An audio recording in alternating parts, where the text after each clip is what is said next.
Hi, this is James Shug with Westpac London's, not quite end of day, but sort of middle of the Friday afternoon report for Friday, February the 17th. Look, equity market sentiment was positive right throughout the European session.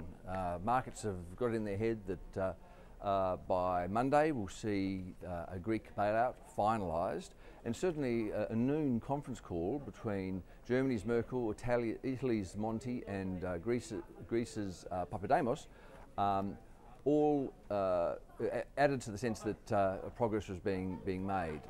It was reported that those leaders basically had pretty much all but signed off on the outstanding questions. So that's been the underpinning factor for markets today.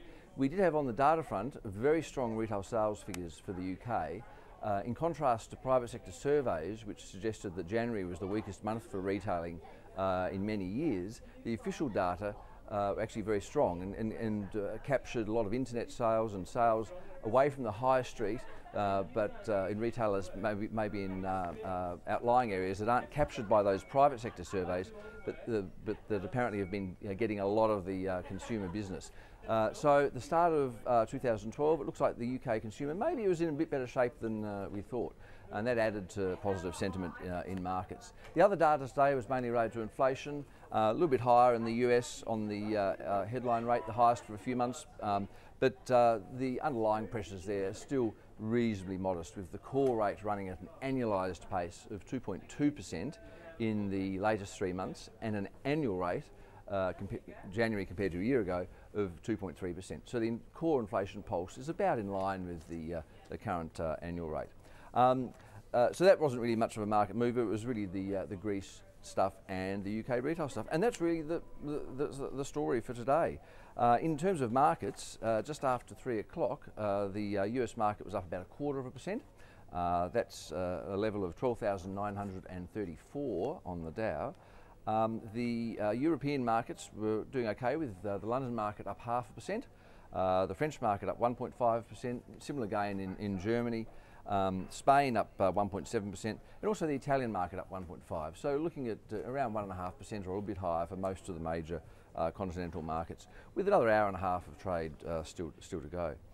In commodity markets, a bit of a mix there, with copper prices down 0.6%. Gold up 0.1%, $1,730 an ounce, and oil up 0.9%, looking at $103.20 a barrel there. For currencies, the Aussie dollar is at 1.073 at the moment.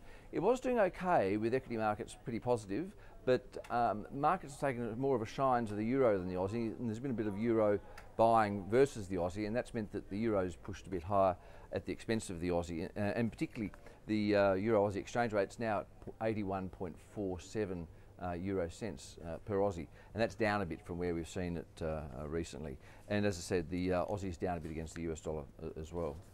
That's really about it. All eyes on Greece. I mean, we've been here before. Optimism about Greece isn't always followed through, of course, but at this stage at least, markets are hopeful that some sort of deal will be reached on Monday, just in time for Greece to avoid defaulting in March. Okay, we'll follow up on that on Monday.